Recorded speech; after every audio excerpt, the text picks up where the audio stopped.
സുഹൃത്തുക്കളെ, ഞാൻ എപ്പോഴും പറയുന്നൊരു കാര്യമുണ്ട്. മലയാളികൾ വലിയ രാഷ്ട്രീയ പ്രബുദ്ധരാണ്, മാനവിക ബോധമുള്ളവരാണ്, ഭയങ്കര വിദ്യാഭ്യാസം പിന്നെ നിലവാരമുള്ളവരാണ്. എന്ത് വിദ്യാഭ്യാസം, എന്ത് കുന്തം, ഒന്നുമില്ല. പറയാനുള്ളത് എനിക്ക് കെ.എസ്. ശബരിനാഥൻ, പഴയ അരുവിക്കര MLA, മുൻമന്ത്രി ജി കാർത്തികേയൻ്റെ മകനുമായിട്ടുള്ള കെ.എസ്. ശബരിനാഥനെ കുറിച്ചും അദ്ദേഹത്തിൻ്റെ ഭാര്യ ദിവ്യ SIA IAS ഉദ്യോഗസ്ഥ അവരെക്കുറിച്ചുമാണ് പറയാനുള്ളത്.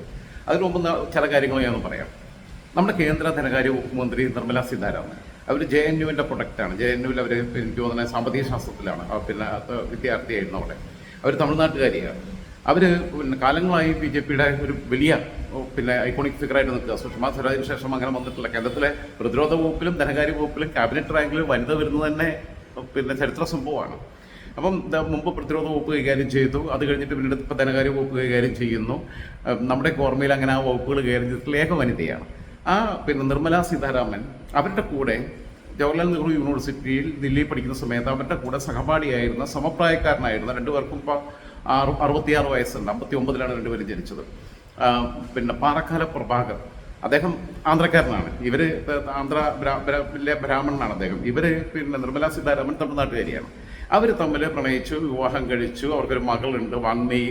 ആ മകള് പത്രപ്രവർത്തകയാണ്. അവർ വളരെ ജനാധിപത്യപരമായിട്ടാണ് ദാമ്പത്യം മുന്നോട്ട് കൊണ്ടുപോകുന്നത്. പാറക്കാല പ്രഭാകർ നരേന്ദ്രമോദിയുടെ നിരന്തര വിമർശകനാണ്. അതുകൂടി ആലോചിക്കണം. അദ്ദേഹം 2014 തൊട്ട് 2018 വരെ ആന്ധ്രാപ്രദേശ് സർക്കാരിൻ്റെ ക്യാബിനറ്റ് റാങ്കോട് കൂടിയിട്ട് വാർത്താവിനിമയ വകുപ്പിൻ്റെ ഉപദേഷ്ടാവായിട്ട് സേവനമനുഷ്ഠിച്ചു. അതേപോലെ തന്നെ നിലവിലൊരു പാർട്ടിയിലും അങ്ങല്ല. അദ്ദേഹം നരേന്ദ്രമോദി സർക്കാരിനെ നിരന്തരമായി വിമർശിക്കുന്ന ആളാണ്. പക്ഷെ അദ്ദേഹത്തിൻ്റെ ഭാര്യ നരേന്ദ്രമോദി സർക്കാരിലെ BJPയുടെ ഏറ്റവും വിശ്വസ്തയായിട്ടുള്ള സുപ്രധാനമായ വകുപ്പിലെ ക്യാബിനറ്റ് റാങ്കോട് കൂടിയിട്ട് പ്രവർത്തിക്കുക. ഇതാണ് പറയുന്നത്. ഇതൊക്കെ മനുഷ്യന്മാർക്ക് ഓരോരുത്തർക്ക് ഓരോ കാഴ്ചപ്പാടുണ്ടാവുന്നേ. എൻ്റെ ലൈനല്ല എൻ്റെ അനിയത്തിമാർക്കുള്ളത്, എൻ്റെ അളിയന്മാർക്കുള്ളത്. ഞാൻ പറഞ്ഞിട്ടുണ്ട്, Malappuram DCC president VS Joy എൻ്റെ നെഫ്യൂ ആണ്. അതേപോലെ തന്നെ അവിടെ മുമ്പ് യുവമോർച്ചയുടെ ജില്ലാ പ്രസിഡന്റായിരുന്നു, സംസ്ഥാന സെക്രട്ടറി ആയിരുന്നു. ന്യൂനപക്ഷ മോർച്ചയുടെ സംസ്ഥാന സെക്രട്ടറി ആയിട്ടുള്ള അജിത് തോമസ് എൻ്റെ അനിയനാണ്. ഞങ്ങൾ തമ്മിൽ രാഷ്ട്രീയം സംസാരിക്കാറില്ല. ഞാൻ എന്തെങ്കിലും വിഷയത്തിന് വേണ്ടി വിളിക്കുകയാണെങ്കിൽ വേറെ ആരെങ്കിലും വിളിക്കും, അവരെ പറ്റി തന്നെ ഉള്ളവരെ. ഇവരെ വിളിച്ച് ചോദിക്കാറില്ല ഒരു കാര്യത്തിനും, അവരെന്നെ വിളിക്കാറില്ല ഒരു വിഷയത്തിനും. അത് നമുക്ക് നമ്മളെ വഴി, അവർക്ക് അവരെ വഴി. അതുകൊണ്ട് പരസ്പരം അങ്ങോട്ടും ഇങ്ങോട്ടും ബുദ്ധിമുട്ടിക്കാതിരിക്കരുത്. കല്യാണം ഭരണമൊക്കെ ഉണ്ടാകുമ്പോൾ ഒരുമിച്ച് കാണാറുണ്ട്, അല്ലാതെ ഫോൺ പോലും വിളിക്കാറില്ല. നമ്മൾ വ്യത്യസ്തമായ മേഖലകളിലും വ്യത്യസ്തമായ അഭിരുചികളിലും വ്യത്യസ്തമായ വഴികളിലൂടെ സഞ്ചരിക്കുന്നതുകൊണ്ട് അത് മനസ്സിലാക്കണം. നിർമ്മല സീതാരാമൻ്റെ ഭർത്താവ് നരേന്ദ്രമോദി വിമർശിച്ചു എന്ന് പറഞ്ഞിട്ട് നിർമ്മല സീതാരാമനെ മാറ്റി നിർത്തുന്നില്ല. അത് വ്യക്തിപരമാണ്. ഓരോ മനുഷ്യൻ്റെയും കാഴ്ചപ്പാട്. ഒരു വീട്ടിൽ 4 മക്കളുണ്ടെങ്കിൽ 4 രീതിയിലാണ് പോവുക. അങ്ങനെ ആലോചിച്ച് നോക്കണം. ഇതൊന്നും ഇദ്ദേഹം അതിന് മുമ്പ് പ്രജാരാജ്യം പാർട്ടിയിൽ ചേർന്നതിന് മുമ്പ് BJPയുടെ ഔദ്യോഗിക വക്താവായിട്ടും പ്രവർത്തിച്ചിട്ടുണ്ട്. പക്ഷേ നരേന്ദ്രമോദി വന്നപ്പോഴാണ് അദ്ദേഹം മാറുന്നത്. അത് ചെയ്തിട്ട് അദ്ദേഹത്തിൻ്റെ ഭാര്യയെ ഡിസ്ക്രിമിനേറ്റ് ചെയ്യപ്പെടുന്നില്ല. അദ്ദേഹം അങ്ങനെ പറഞ്ഞു എന്ന് പറഞ്ഞിട്ട് അതിൻ്റെ ഉത്തരവാദിത്വം ഇവരുടെ തലയിൽ ആരും കെട്ടിവെക്കുന്നില്ല. അതേപോലെ നിങ്ങൾ ആലോചിച്ച് നോക്കും, പത്മജ വേണുഗോപാൽ, മുരളീധരൻ തൃശ്ശൂരിൽ നിൽക്കുന്ന സമയത്ത് തന്നെ പത്മജ വേണുഗോപാൽ BJPക്ക് പോവുക. BJP സ്ഥാനാർത്ഥിക്ക് വേണ്ടി, സുരേഷ് ഗോപിക്ക് വേണ്ടി പ്രചാരണത്തിന് ഇറങ്ങുക. അതിന് ചിലപ്പം മുരളി കുറച്ച് ഇമ്മച്ചുറായിട്ടാണ് ആ വിഷയത്തെ ഡീൽ ചെയ്ത്. പത്മജ എൻ്റെ ഏട്ടൻ തന്നെയാണ് പറയാറുള്ളത്. അതേപോലെ നിങ്ങൾ ആലോചിച്ച് നോക്കുമ്പോൾ PV അൻവർ നിലമ്പൂർ സ്ഥാനാർത്ഥിയായിട്ട് മത്സരിക്കുമ്പം അൻവർ മത്സരിക്കുന്നത് സ്വരാജുമായിട്ടും ആര്യടൻ സുഹൃത്തായിട്ടാണ്. സ്വരാജിന് വേണ്ടി പ്രവർത്തനത്തിന് വീട് കയറി വോട്ട് ചോദിക്കാൻ രംഗത്തിറങ്ങിയത് അൻവറിൻ്റെ സഹോദരനാണ്. അദ്ദേഹം NCPയുടെ ഭാഗമായിട്ട് നിൽക്കുക, സ്വന്തം അനിയനിപ്പുറത്ത് മത്സരിക്കുക. അദ്ദേഹം തന്നെ മാധ്യമങ്ങളുടെ മുമ്പിൽ പറഞ്ഞത്, ഞാൻ അവനോട് പറഞ്ഞതാണ് നീ നിങ്ങളെ ചെയ്യരുതെന്നൊക്കെ പറഞ്ഞതാണെന്നൊക്കെ പറഞ്ഞ് അദ്ദേഹം തന്നെ മാധ്യമങ്ങളോട് തുറന്ന് പറഞ്ഞിട്ടുണ്ട്. അതേപോലെ BJPയുടെ ജില്ലാ പ്രസിഡന്റാണ് രശ്മിൽ നാഥ്, പഴയ യുവമോർച്ചയുടെ ജില്ലാ പ്രസിഡന്റായിരുന്നു, BJPയുടെ ജില്ലാ സെക്രട്ടറി ആയിരുന്നു. എനിക്ക് നന്നായിട്ട് അറിയാവുന്നവരാണ്. രശ്മിൽ പാണ്ടിക്കാട്ടുകാരനാണ്. രശ്മിലിൻ്റെ ജ്യേഷ്ഠൻ രോഹിൽനാഥ് ഇപ്പുറത്താണ്, കോൺഗ്രസിലാണ്, DCCയുടെ സെക്രട്ടറി ആണെന്ന് തോന്നുന്നു. ഇപ്പം രശ്മിൽ അവിടെ സ്ഥാനാർത്ഥി മോഹൻ ജോർജിന്റെ കൂടെ നടക്കുമ്പം രോഹിൽ അവിടെ ഇപ്പുറത്ത് ആര്യാടൻ സുഖത്തിന് വേണ്ടിയിട്ട് വോട്ട് ചോദിച്ച് നടക്കുക. ഇതല്ലേ ജനാധിപത്യത്തിന്റെ മനോഹാരിത എന്ന് പറയുന്നതല്ലേ? വേറൊന്ന് ഇപ്പം ഈ മറ്റൊരു വിഷയം എന്ന് വെച്ച് കഴിഞ്ഞാൽ നിങ്ങൾ ആലോചിക്കേണ്ടത്, ഇപ്പം ഈ TP സെൻകുമാർ, അദ്ദേഹം ഉദ്യോഗസ്ഥനായിരുന്നു DGP. അദ്ദേഹം ഏറ്റവും കംഫർട്ടബിൾ ആയിട്ട് വർക്ക് ചെയ്തത് EK നായനാരുടെയും ഉമ്മൻചാണ്ടിയുടെയും കൂടെയാണ് എന്ന് സെൻകുമാർ സാറ് അദ്ദേഹത്തിൻ്റെ വീട്ടിലിരുന്ന് കഴിഞ്ഞ വർഷം ക്യാമറയുടെ മുമ്പിലിരുന്ന് എന്നോട് പറഞ്ഞിട്ടുണ്ട്. കഴിഞ്ഞ വർഷം, ഒരു വർഷമായി. അതേപോലെ അങ്ങനെ എടുത്തു കഴിഞ്ഞാൽ ഒരുപാട് ഉദാഹരണങ്ങൾ ഉണ്ടെന്നേ. കോടിയേരിയും ചെന്നിത്തലയും തമ്മിൽ നല്ല ബന്ധമുണ്ടായിരുന്നു, അവരൊരുമിച്ച് സിനിമയ്ക്ക് പോകാറുണ്ടായിരുന്നു എന്നൊക്കെ പിന്നീട് അദ്ദേഹത്തിൻ്റെ കുടുംബങ്ങളൊക്കെ പറഞ്ഞിട്ടുണ്ട്. നമുക്കറിയാമല്ലോ. കരുണാകരനും നായനാരും തമ്മിൽ പ്രതിപക്ഷ നേതാവും മുഖ്യമന്ത്രിയായിട്ട് മാറി മാറി പരസ്പരം നിയമസഭയിൽ പിന്നെ വാഗ്വാദങ്ങളിൽ ഏർപ്പെടുമ്പോഴും പരസ്പര ബഹുമാനവും സ്നേഹവും സൂക്ഷിച്ചിരുന്നു. അങ്ങനെ വേണമെന്നേ, അങ്ങനെ വേണം. അങ്ങനെയുള്ള കാലമാണ് നമ്മളെ സ്വപ്നം. അല്ലാതെ പിന്നെ കരികുടി കാണിക്കലും കല്ലെറിയലും ആക്രമിക്കലും ചീത്ത വിളിക്കലും അടിക്കാൻ പോലും കൊല്ലാൻ പോലും നല്ല രാഷ്ട്രീയം. ഞാൻ പറഞ്ഞത് ഇദ്ദേഹം സെൻകുമാർ സാർ പറഞ്ഞതുപോലെ ദിവ്യ എസ് അയ്യർ ജോലി ചെയ്യുമ്പോൾ ദിവ്യ എസ് അയ്യർ കംഫർട്ടബിൾ ആയിരുന്നു പിണറായി വിജയന്റെ കൂടെ എന്ന് പറയുന്നത് എന്താ കുഴപ്പം? പിണറായി വിജയൻ ഉമ്മൻചാണ്ടിയുടെ ചികിത്സയുമായി ബന്ധപ്പെട്ട് പിന്നെ വളരെ മാതൃകാപരമായ പ്രവർത്തനമാണ് കാഴ്ചവെച്ചതെന്ന് അദ്ദേഹത്തിന്റെ മകൻ ചാണ്ടി ഉമ്മൻ പറഞ്ഞിട്ടുണ്ട്, സാക്ഷ്യപ്പെടുത്തിയിട്ടുണ്ട്. അങ്ങനെയല്ലേ വേണ്ടേ? ശത്രുതാപരമായിട്ട് കണ്ണൂരിലെ രാഷ്ട്രീയം പോലെ പിന്നെ തിരുവനന്തപുരത്തും വേണമെന്നൊക്കെ പറഞ്ഞു കഴിഞ്ഞാൽ കോൺഗ്രസ്സുകാർക്കും ലീഗുകാർക്കും CPM-മാർക്കും ഒക്കെ അതിനുള്ള വിവേചന ബുദ്ധി ഉണ്ടാവണം, BJP-ക്കാർക്കും ഒക്കെ എന്നുള്ള അഭിപ്രായക്കാരനാണ് ഞാൻ. KK രാഗേഷിന്റെ അവിടുന്ന് മാറി പിന്നെ മുഖ്യമന്ത്രിയുടെ സെക്രട്ടറി സ്ഥാനത്ത് നിന്ന് മാറിയിട്ട് കണ്ണൂർ ജില്ലാ സെക്രട്ടറിയുടെ ചുമതല ഏറ്റെടുക്കാൻ വേണ്ടി പോയപ്പം രാഗേഷിനെ കുറിച്ച് ദിവ്യ എസ് അയ്യർ പോസ്റ്റ് ഇട്ടു. അവർക്ക് അദ്ദേഹത്തിന്റെ കൂടെ ഒരുമിച്ച് അസോസിയേറ്റ് ചെയ്ത് ജോലി ചെയ്യുന്ന സമയത്ത് കംഫർട്ടബിൾ ആയിരുന്നു. അതുകൊണ്ടാണ് കെ രാധാകൃഷ്ണനെ ഒരു കെട്ടിപ്പിടിക്കുന്നു. കെ രാധാകൃഷ്ണനെ കണ്ടാൽ നമുക്ക് കെട്ടിപ്പിടിക്കാൻ തോന്നുന്നേ. കേരളത്തിൽ ദളിത് മുഖ്യമന്ത്രിയായിട്ടൊക്കെ കാണണമെന്ന് ഞാൻ ആഗ്രഹിച്ചിരുന്ന ഒരാളാണ്. അദ്ദേഹത്തെ പാർലമെന്റിലേക്ക് അയച്ചു പാവത്തിനെ. ഡെഡിക്കേറ്റഡ് ആയിട്ടുള്ള കമ്മ്യൂണിസ്റ്റ് പുതിയ തലമുറയില്ലേ, വരെ ആവശ്യമില്ലാത്ത വർത്താനം പറയില്ല. കെ രാധാകൃഷ്ണന്റെ കൂടെ പ്രവർത്തിച്ച സമയത്ത് ദിവ്യ എസ് അയ്യർക്കും ഒരു മൂത്ത സഹോദരനോട് തോന്നുന്ന വല്ലാത്ത സ്നേഹം തോന്നിയിട്ടുണ്ടാവും. ദിവ്യ മാസ്ക് വെച്ച് നിൽക്കുന്ന ആളല്ല.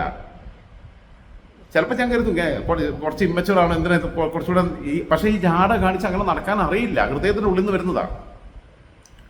അതിനൊക്കെ ആ രീതിയിലല്ലേ കാണണ്ടേ? പിണറായി വിജയനെ കൊണ്ട് അടുത്ത് പിഴിഞ്ഞ പദ്ധതിയായിട്ടൊക്കെ ബന്ധപ്പെട്ടാണെങ്കിലും ഇവർ വളരെ കംഫർട്ടബിൾ ആയിരുന്നു. അത് ആണെന്ന് പറയുന്നത് എന്താ കുഴപ്പം? ഇപ്പോഴത്തെ ചീഫ് സെക്രട്ടറിയുടെ ഭർത്താവായിട്ടുള്ള മുൻ chief secretary V Venu doctor MK മുനീറിന്റെ വളരെ അടുത്ത സുഹൃത്താണ്. അവർ ഒരുമിച്ച് മെഡിസിൻ പഠിച്ചവരാ, വളരെ അടുത്ത സുഹൃത്താണ്. ആ സൗഹൃദം ഉണ്ടാവണം എന്താ കുഴപ്പം? അത് ഈ ജോലിയുമായിട്ട് ക്ലബ് ചെയ്യാതിരുന്ന അപ്പനെ. ദിവ്യ എസ് അയ്യരും ശബരിനാഥനും തമ്മിലുള്ള അവരുടെ ഒരു മാതൃകാ ദാമ്പത്യമാണെന്ന് വിശ്വസിക്കുന്ന ആളെ. അങ്ങനെയാണ് വേണ്ടത്. കുടുംബത്തിൽ ജനാധിപത്യം ഉണ്ടാവണമെന്നേ, സൗഹൃദങ്ങളിൽ ജനാധിപത്യം ഉണ്ടാവണം, ദാമ്പത്യത്തിൽ ജനാധിപത്യം ഉണ്ടാവണം. പിന്നെ അല്ലാതെ പിന്നെ ജനാധിപത്യത്തെക്കുറിച്ച് പുറത്തിറങ്ങിയിട്ട് പറയാന്ന് പറഞ്ഞു കഴിഞ്ഞാൽ ഓരോന്നും കൊള്ളാത്തോണെന്നേ ഞാൻ പറയുള്ളൂ. മാതൃകാ ദമ്പതികളാണ് അവർ രണ്ടുപേരും. ശബരിയുടെ പിന്നെ രാഷ്ട്രീയ പ്രവർത്തനം അത് ഒരു പണിക്ക് പോകുന്നു, അതിൽ ദിവ്യ കൈയിടാൻ പോകുന്നില്ല. ദിവ്യയുടെ പിന്നെ ഔദ്യോഗിക ജീവിതത്തിനകത്ത് ശബരി പിന്നെ ഇടപെടാൻ പോകുന്നില്ല. അത്തരം കാര്യങ്ങളിൽ പരസ്പരം ഇടപെടാതെ അതിൽ നിനക്ക് നിന്റെ കാഴ്ചപ്പാട്, നിന്റെ വഴി, നിൻ്റെതായ ശരികൾ, എനിക്ക് എൻ്റെതായ വഴികൾ, എൻ്റെതായ ശരികൾ, കുടുംബത്തെക്കുറിച്ചും കുഞ്ഞിനെക്കുറിച്ചും അമ്മയുടെ കാര്യങ്ങളും ഒക്കെ സംസാരിക്കുമ്പോൾ അവർ കൂടി ഇരുന്ന് രണ്ട് വിഷയങ്ങൾക്കകത്ത് ഒരുമിച്ച് ധാരണയിലെത്തുന്നു. അവർ തമ്മിൽ അങ്ങോട്ടും ഇങ്ങോട്ടും അഭിപ്രായങ്ങൾ പറയുന്നുണ്ടാവും, ചില കാര്യങ്ങളിൽ ഡിസഗ്രി ചെയ്യുന്നുണ്ടാവും.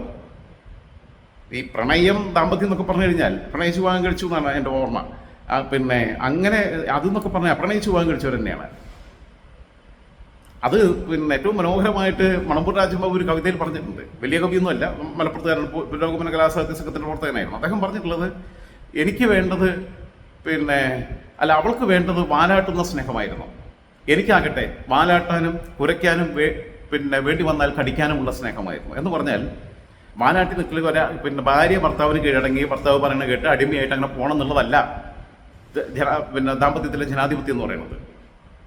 ഈ പറഞ്ഞ പോലെ സ്നേഹിക്കാനും ലാളിക്കാനും കൂടെ നിൽക്കാനും എതിർത്ത് പറയാനും പിണങ്ങാനും വഴക്കടിക്കാനും ഒക്കെ സ്പേസ് ഉള്ള, വിമർശിക്കാനും ഒക്കെ സ്വാതന്ത്ര്യമുള്ളതാണ്. അത് കുടുംബത്തിൽ നിന്ന് തുടങ്ങണ്ടേ? എനിക്കൊക്കെ പിന്നെ കുഞ്ഞിനെ തൊട്ട് അതിനൊരു ഭാഗ്യം കിട്ടിയിട്ടുണ്ട്. പപ്പയുടെ മമ്മിയുടെ വരെ എതിർത്ത് പറയാനും ബാക്കിയുള്ളതിനൊക്കെ ഞങ്ങൾക്ക് 3 പേർക്കും, എനിക്ക് എൻ്റെ അനീതിമാർക്കും ഇപ്പോഴും എൻ്റെ പല കാര്യങ്ങളിലും എൻ്റെ അനീതിമാർ വല്ലാതെ എന്നെ ഷാർപ്പായിട്ട് പിന്നെ വിമർശിക്കാറുണ്ട്. ഞാൻ അവരോട് തർക്കിക്കാൻ പറഞ്ഞു, തർക്കിച്ച് ജയിക്കില്ല, അതാണ് പ്രശ്നം. ഞാൻ വല്ല സ്കിപ്പ് ചെയ്യും, അല്ലെങ്കിൽ തിരക്കില്ല, പിന്നെ വിളിക്കാമെന്നൊക്കെ പറയും. ചിലപ്പോൾ ചില സ്റ്റോറികൾ കാണുമ്പോൾ വല്ലാതെ വിളിച്ച് ഷാർപ്പായിട്ട് എൻ്റെ വലിയ അനിയത്തി ഭയങ്കരമായിട്ട് പറയാറുണ്ട്, വളരെ നിർത്തിപ്പോയിക്കൂടെ ഈ പണി, ആ ഫോൺ എടുത്ത് എറിഞ്ഞ് പൊട്ടിച്ചുകൂടെ എന്നൊക്കെ ചോദിക്കാറുണ്ട്. ചില കാര്യങ്ങളിൽ എൻ്റെ പിന്നെ ഭാഷയ്ക്കകത്ത് മാറ്റം വരുമ്പം അങ്ങനെ പറയാറുണ്ട്. അപ്പോൾ ഇതിങ്ങനെയൊക്കെ പോകാൻ പറ്റണമെന്നേ. ബിനീഷ് കോടിയേരി പിന്നെ മയക്കുമരുന്ന് കേസിൽ ജയിലിൽ പോയതിന് അതിന് കോടിയേരി ബാലകൃഷ്ണനെ കുറ്റം പറഞ്ഞ ആൾക്കാരുണ്ട്. കോടിയേരി ജയിലിൽ കാണാൻ പോലും പോയില്ല. അവൻ തെറ്റ് ചെയ്തിട്ടുണ്ടെങ്കിൽ ലെറ്റ് ഹിം സഫർ എന്നുള്ള നിലപാടെടുത്തേ. അത് ബിനീഷ് കോടിയേരി അതിൽ പിന്നെ പ്രതിയാക്കപ്പെട്ടു, അവിടെ ജയിലിലടയ്ക്കപ്പെട്ടു എന്നുള്ളതുകൊണ്ട് കോടിയേരി ബാലകൃഷ്ണൻ ഇവിടെ എന്ത് ചെയ്യാനാ? പ്രായപൂർത്തിയായതാ, ചെറിയ കുട്ടിയാണെന്നുണ്ടെങ്കിൽ പിന്നെ മാതാപിതാക്കൾക്ക് പാരന്റിങ്ങിന്റെ കുഴപ്പമാണെന്ന് പറയാം. TV തോമസും KR ഗൗരിയമ്മയും പ്രണയിച്ച് വിവാഹം കഴിച്ചവരാ. വലിയ മന്ത്രിസഭയിൽ അംഗങ്ങളായിരുന്നവരാ, അവിഭക്ത കമ്മ്യൂണിസ്റ്റ് പാർട്ടിയുടെ ഭാഗമായിട്ട് ഒരുമിച്ച് പ്രവർത്തിച്ചവരാ. പക്ഷേ സി പി എം വിടുമ്പോൾ രണ്ടുപേരും രണ്ടു വഴിക്ക് പോയി. പിന്നീട് മറ്റുള്ള ചില കാരണങ്ങൾ, പിന്നെ വർഗീസ് വൈദ്യർക്ക് ഉൾപ്പെടെയുള്ളവർക്കുള്ള ചില റൂളുകളൊക്കെ ഉണ്ട്. അങ്ങനെ അവരുടെ ടി വി തോമസിൻ്റെ വേറൊരു ബന്ധം ഉണ്ടാവുന്നു. പിന്നീടാണ് അതിൽ ഒലച്ചിൽ വരുന്നത്. എന്നാൽ പോലും മരണക്കിടക്കെ കിടക്കുമ്പോൾ കെ ആർ ഗൗരിയമ്മ അന്ന് മുംബൈയിലായിരുന്നു നിന്നു. അവിടെ അർബുദ രോഗബാധിതനായിട്ട് കിടക്കുന്ന സമയത്ത് അദ്ദേഹത്തെ ശുശ്രൂഷിക്കാൻ വേണ്ടി പോയിട്ടുണ്ട്. ടി വി തോമസ് കള്ളു കുടിക്കാൻ ഇഷ്ടമുള്ള ആളായിരുന്നു. രഹസ്യമായിട്ട് അദ്ദേഹം വേറെ ഇതിലൊന്നും കെണിപ്പിച്ച ആളായിരിക്കാൻ വേണ്ടി കള്ള് എത്തിച്ചു കൊടുക്കാൻ ഒരാളെ ചുമതലപ്പെടുത്തിയെന്ന് കെ ആർ ഗൗരിയമ്മയാണ്. രണ്ടുപേർക്കും രണ്ട് ദിശയിലൂടെ സഞ്ചരിക്കുന്നേ. എന്തായിരുന്നാലും ഇതിന് ദിവ്യാസായരെ അവർ വളരെ പിന്നെ മാസ്ക് വെച്ച് നിൽക്കാത്ത, ഹൃദയം കൊണ്ട് സംസാരിക്കുന്ന, വേണമെങ്കിൽ അവർക്കും ജാടയൊക്കെ ഇട്ട് ഒരു കയ്യകലത്തിലൊക്കെ ആൾക്കാരെ നിർത്താൻ അങ്ങനെയൊന്നുമല്ല. അവർക്ക് പാട്ട് പാടാൻ തോന്നിയ പാട്ട് പാടും. അവർ പിന്നെ മാധ്യമങ്ങളെടുത്ത് പിന്നെ തട്ടിക്കയറാൻ പോണില്ല, ഒന്നുമില്ല. ചോദിക്കുമ്പോൾ ചിരിച്ചുകൊണ്ട് മറുപടി പറയണോ. അതിനപ്പുറം ഒരു മോട്ടിവേറ്ററാണ്. പല വേദിയിലും സംസാരിക്കുമ്പോൾ കുഞ്ഞുങ്ങളോടൊക്കെ ഇടപെടുന്ന രീതികൾ, കുട്ടികൾ പല സ്കൂളിലേക്ക് പരിപാടിയിലൊക്കെ പങ്കെടുക്കുമ്പോൾ ഒക്കെ പിന്നെ അവർക്ക് പ്രചോദനം നൽകുന്ന രീതിയിലുള്ള സംസാരം ദിവ്യയുടെ ഭാഗത്ത് ഉണ്ടാവാറുണ്ട്. വളരെ നിഷ്കളങ്കയായ ഒരു യുവതി. അതുകൊണ്ടേ പറഞ്ഞ മലയാളിക്ക് സത്യം പറഞ്ഞാൽ ഇത്രയും പിന്നെ വിദ്യാഭ്യാസം ഉണ്ടായിട്ട് കാര്യമൊന്നുമില്ല, വിവരം വേണം. എഴുത്തും വായന അറിയാത്ത മനുഷ്യന്മാർക്ക്, ഉത്തരേന്ത്യയിലുള്ളവർക്ക് നമ്മളെക്കാൾ കൂടുതൽ മാനസിക ബോധവും മാനവിക ബോധവും പിന്നെ കാഴ്ചപ്പാടുകളും ദർശനങ്ങളും ഒക്കെ ഉണ്ട്. ഇവിടെ എല്ലാം കഴിഞ്ഞ് പി ജിയും കഴിഞ്ഞ് JRF കഴിഞ്ഞ് പിന്നെ എന്താ പറയുക ഡോക്ടറേറ്റും കിട്ടിക്കഴിഞ്ഞാലും ബുദ്ധി വികസിക്കുന്നില്ല. പുതിയ കാലത്തിൻ്റെ പിന്നെ വിഷയങ്ങളെ അഭിസംബോധന ചെയ്യാൻ കഴിയണില്ല, തിരിച്ചറിവുണ്ടാവണില്ല. അറിവും തിരിച്ചറിവും തമ്മിൽ ഭയങ്കര വ്യത്യാസമുണ്ട്. നോളജും റിയലൈസേഷൻ എന്ന് പറയുന്നത് രണ്ടും വ്യത്യസ്തമാണ്. അറിവുള്ളത് കൊണ്ട് തിരിച്ചറിവുണ്ടാവണമെന്നില്ല. എന്തായിരുന്നാലും ഞാൻ ഈ വിഷയത്തിനകത്ത് എനിക്ക് ശബരിയോടും ദിവ്യയോടും വളരെ ആദരവാണ് തോന്നുന്നത്. അത് ഉള്ളിൽ തട്ടി പിന്നെ പറയുകയാണ്.